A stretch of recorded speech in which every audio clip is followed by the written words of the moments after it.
Hi friends, అందరూ బాగున్నారా? నేనైతే చాలా బాగున్నాను. మీరు కూడా బాగున్నారు అనుకుంటున్నాను. ఇక నేనైతే లాంగ్ వీడియోలు అసలు చేస్తలేదు కదా. ఇక నేనైతే వడియాలు చేద్దాం అనుకుంటున్నా. ఎండాకాలం అయితే వచ్చింది కదా, అయిపోతానే దగ్గరకు వచ్చింది. ఇప్పుడైతే నాకు వడియాలు చేసుకోవాలనిపించింది. నేనైతే వడియాలు అయితే స్టార్ట్ చేసిన. నేనైతే ఉత్త బియ్యం పిండితోటి వడియాలు చేద్దాం అనుకున్నా. మంచిగా బియ్యం పిండితోటి చేసినా కానీ మంచిగా పొంగుతున్నాయి, కరకర అంటున్నాయి. మెత్తగా ఏం లేకుండా మంచిగా ఉంటున్నాయి, మంచిగా వస్తున్నాయి. ఇక నేనైతే ఈ కప్పుతో ఒక కప్పు బియ్యం పిండి అయితే తీసుకున్నా. ఒక కప్పు బియ్యం పిండికి 8 కప్పుల వాటర్ అయితే పోసుకోవాలి. అంటే 2 కప్పులు బియ్యం పిండిలో కలుపుకోవాలి. మిగతా ఏమో వాటర్ పోసుకొని మరగబెట్టుకోవాలి. అంటే 6 కప్పులు పోసుకోవాలి వాటర్ గిన్నెలో. అవి మరుగుతూ ఉంటే మంచి కొద్దిగా ఉప్పు, కొంచెం కారం అంటే పచ్చిమిర్చిలు ఉన్నోళ్ళు పచ్చిమిర్చిలు వేసుకోవచ్చు. పచ్చిమిర్చిలు వేసుకోవడం ఇష్టం లేని వాళ్ళు మామూలు పొడి కారం వేసుకోవచ్చు, లేదంటే ఎల్లిపాయ కారం అట్లాంటివి కూడా వేసుకోవచ్చు. కొంచెం ఒక చిటికెడంతా సోడా అయితే వేసిన నేను, వంట సోడా. ఎట్లా వేసుకోవాలి మంచిగా ఇగో జీలకర్ర కొద్దిగా వేసుకోవాలి. నేనైతే జీలకర్ర, వంట సోడా, నా దగ్గర అయితే ఎల్లిపాయ కారమే ఉంది. ఇక నేనైతే అదే వేసి చేసిన. టేస్ట్ అయితే మస్తు ఉంది. అంటే ఎల్లిపాయ కారం ముద్దగా కలుపుకొని అన్నంలో తింటేనే మస్తు ఉంటుంది కదా.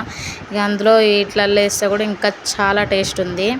ఇక నీళ్ళు ఇట్లా మరుగుతున్నప్పుడైతే కొంచెం ఎల్లిపాయ కారము, కొద్దిగా ఉప్పు, కొంచెం జీలకర్ర అయితే వేసుకోవాలి. ఇక నీళ్ళు మరుగుతూ ఉంటాయి. నీళ్ళు మంచిగా మరిగే టయానికి మనమైతే మంచిగా ఒక కాటన్ చీర అయితే తీసుకోవాలి. ఇక కాటన్ చీరను అయితే మంచిగా నానబెట్టుకోవాలి.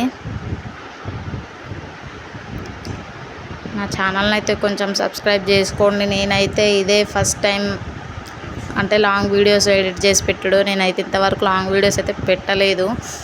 అన్ని షార్ట్ వీడియోలో పెట్టినా. నా దాంట్లో 1-2 లాంగ్ వీడియోస్ తప్పించి లాంగ్ వీడియోస్ ఉండవు. కొంచెం నా ఛానల్ని ఎంకరేజ్ చేయండి, లాంగ్ వీడియోస్ కూడా చూడండి ప్లీజ్ ఫ్రెండ్స్.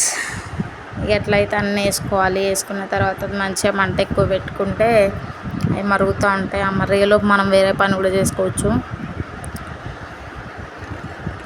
కొంతమంది అయితే సగ్గుబియ్యం వేసుకుంటారు. సగ్గుబియ్యం వేసుకునేటోళ్ళు సగ్గుబియ్యం వేసుకుంటారు, లేదంటే సగ్గుబియ్యం పిండి వేసుకుంటారు. అట్లా వేసుకుంటే కూడా మంచిగా ఉంటాయి. నేనైతే ఉత్త బియ్యం పిండితోటే చేస్తాను. ఇక నేనైతే సగ్గుబియ్యం వేయలేదు, ఉన్నాయి కానీ వేయలేదు అంతే. అట్లా నీళ్ళు మరిగేటప్పుడు మంచిగా బియ్యం పిండిలో 2 కప్పుల వాటర్ వేసి కలుపుకున్నాం కదా.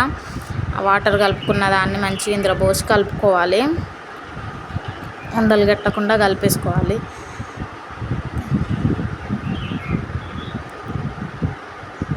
ఈ విధంగా కలుపుకున్నాక మంచిగా లోపల మధ్యలో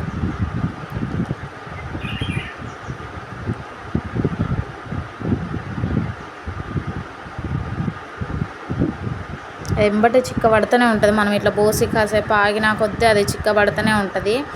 ఈ మధ్యలో గ్యాప్లో అయితే మంచిగా ఒక కాటన్ చీర అయితే తీసుకోవాలి. మీ అమ్మమ్మల దగ్గర, నానమ్మల దగ్గర అడిగి, నేనైతే మా అమ్మమ్మ దగ్గర అడిగి అయితే ఒక కాటన్ చీర అయితే తీసుకున్నా. దాన్ని మంచిగా విండుకోవాలి. మంచిగా ఎండున్న ప్లేస్లో దాన్ని వేసుకోవాలి. వేసుకున్న తర్వాత ఇక పిండా లోపల రెడీ అయిపోద్ది. అది ఉడికిద్ది, చిక్కబడ్డం బట్టి మంచిగా ఇట్లా వడియాలు వేసుకోవాలి. వడియాలు వేసుకుంటే అవి ఎండుతాయి మంచిగా. ఎండ బాగా కొట్టిద్ది. పొద్దున్నే సాయంత్రంలో ఎండిపోతాయి. సాయంత్రం ఎండినాక చీరను అయితే రిటర్న్ తిప్పి మంచిగా దాని మీద కొంచెం లైట్గా వాటర్ చల్లుకొని తీసుకుంటే మస్తు వస్తాయి. మళ్ళీ సెకండ్ ఎండలు పెట్టుకుంటే ఎండిపోతాయి. చూడండి ఎంత మంచిగా అయిపోతుందో. ఎంత మంచిగా అయినా చూడండి, కరకరమంటూ. మీరు కూడా ట్రై చేసి కామెంట్ అయితే చేయండి ఫ్రెండ్స్. ఆ ఛానల్ని అయితే సబ్స్క్రైబ్ చేసుకోండి, సపోర్ట్ చేయండి. ఈ లాంగ్ వీడియోని అయితే అందరు చూడండి. బాయ్.